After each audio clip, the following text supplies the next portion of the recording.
Fala, mano, bem-vindos a mais um animezinho da temporada. E dessa vez, cara, vocês vão gostar desse aqui, tá? Porque esse aqui é completamente diferente do que vocês vão ver em outros canais, cara. Pode confiar. Então vamos lá pro resumo. E não esquece de comentar a palavra aí, detetive, nos comentários, pra eu saber que você é brabo. A nossa história começa apresentando o nosso protagonista Sukuya, usando um colete cinza e com aquela mecha branca no cabelo clássica, tá ligado, né? À primeira vista, ele parece um estudante comum do ensino médio, mas a realidade é completamente diferente. Ele tá ali, completamente tranquilo, escrevendo o próprio testamento. Tudo está organizado de forma lógica e justa, até com um toque especial de emoção. E isso faz parte da rotina dele. O motivo daquele dia é simples: o cardaço do tênis arrebentou. Nesse momento entra sua assistente Lily. A garota, normalmente fria e sem demonstrar emoções, acaba sendo pega em uma situação bem estranha. O Sukuya chega justamente quando ela tá cheirando o casaco do uniforme dele como se fosse algo importante. Ao perceber que foi vista, ela se assusta e tenta disfarçar. E o nosso prota, quando vê isso com o seu jeito provocador, comenta se o cheiro dele deixa as garotas daquele jeito, porque ele é alfa. A Lily, tentando voltar para o seu comportamento normal, responde que se isso fosse verdade, a vida escolar dele seria bem mais interessante. Mas ela não para por aí. De repente, começa a analisar o cheiro do casaco dele com atenção. Ela identifica álcool medicinal, remédios e um leve perfume caro. A partir disso, conclui que o Sukuya esteve na enfermaria com a enfermeira da escola. O nosso prota, obviamente, fica nervoso e tenta se explicar, dizendo que apenas machucou o joelho na aula de educação física e que foi um atendimento totalmente profissional. Porém, ali aponta que o perfume é de uma coleção exclusiva, muito acima de que um estudante poderia usar. E sem conseguir negar, o Sukuya acaba admitindo que deu uns peguinha na enfermeira lá. Então ali ele lembra que, como assistente, faz parte do trabalho dela tentar manter ele sob controle. Depois disso, o clima se acalma. A Lily serve chá e comenta que o pai de Sukuya ainda não o considerava um detetive de verdade, mas afirma que juntos eles formam um bom time. O Sukuya então pergunta onde o pai está, e ali ele revela que ele está no aeroporto lidando com um sequestro. O voo vindo de Singapura foi tomado com 179 reféns a bordo, e o mais surpreendente é que a responsável por tudo isso é uma garota de apenas 9 anos. Ao ouvir isso, o Sukuya entende a gravidade da situação. O culpado disso é o Felka, que tirou o Roblox da criança aí, mano. Já que seu pai, um detetive renomado, foi chamado para resolver o caso. Mudando de assunto, o nosso prota pergunta sobre a sua própria agenda. O caso que eles têm agora é investigar o marido infiel. Ele fica animado com a ideia, já que ele prefere algo mais tranquilo e sem riscos, né? A Lily, por outro lado, diz que ele deveria pensar maior, como resolver casos mais complexos, envolvendo assassinatos em lugares isolados ou situações perigosas. Mas o nosso prota recusa essa ideia imediatamente, né? Ele não quer nenhum trabalho pesado, mano, essa é a verdade. O cara quer só,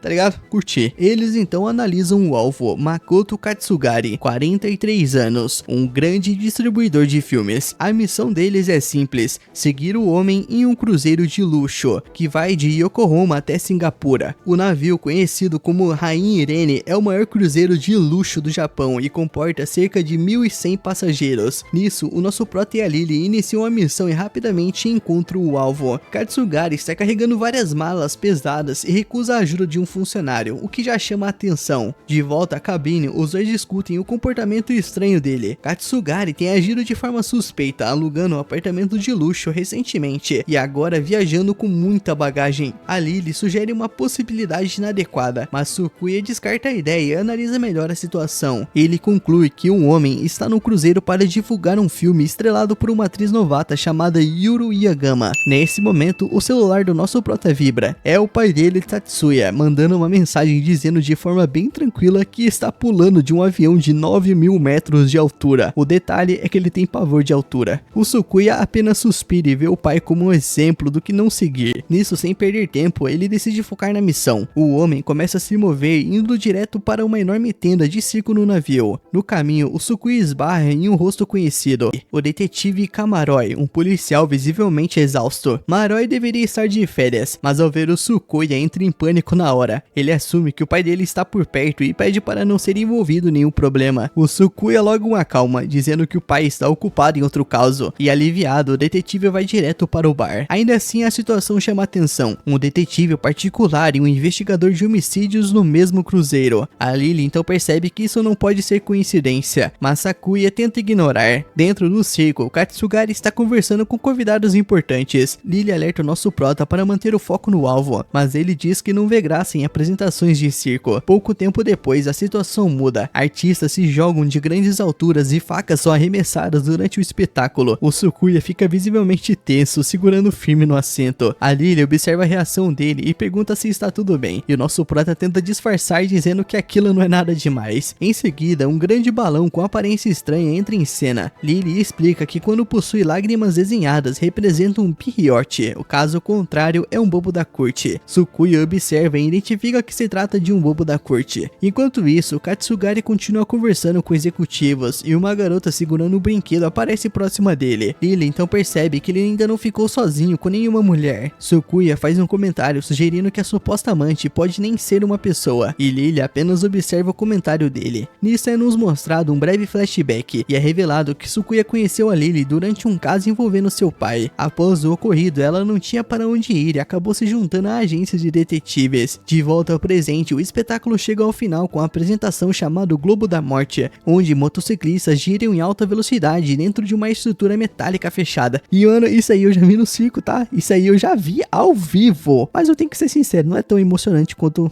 parece. Sukuya, observando a cena, comenta que nunca participaria de algo assim na vida, e ele demonstra incômodo até com o nome da atração. Mais tarde, já durante a noite no convés do navio, o Sukuya decide se separar da Lily. Ele pede que ela continue observando o alvo enquanto ele reúne mais informações. Mas antes de sair, ele faz um comentário para ela não se distrair com as atrações do cruzeiro. A Lily nega, mas o Sukuya aponta para um guia do navio que ela estava segurando, revelando que a garota estava interessada nas atividades. Ela tenta meter o papinho pra cima do detetive e se justificar, dizendo que isso faz parte do trabalho, mas o Sukuya apenas pede para ela continuar atenta e segue seu caminho. Ele vai até o banheiro masculino para fazer uma pausa e começa a pensar em como seu pai lidaria com a situação, provavelmente exigindo uma vigilância constante. De repente, enquanto ele está pensando ali, o teto cede e uma garota com vestido rosa cai diretamente no chão. Ao perceber onde está, ela entra em desespero e tenta se explicar. O Sukuya ajuda a levantar e ao olhar para o rosto dela percebe algo familiar.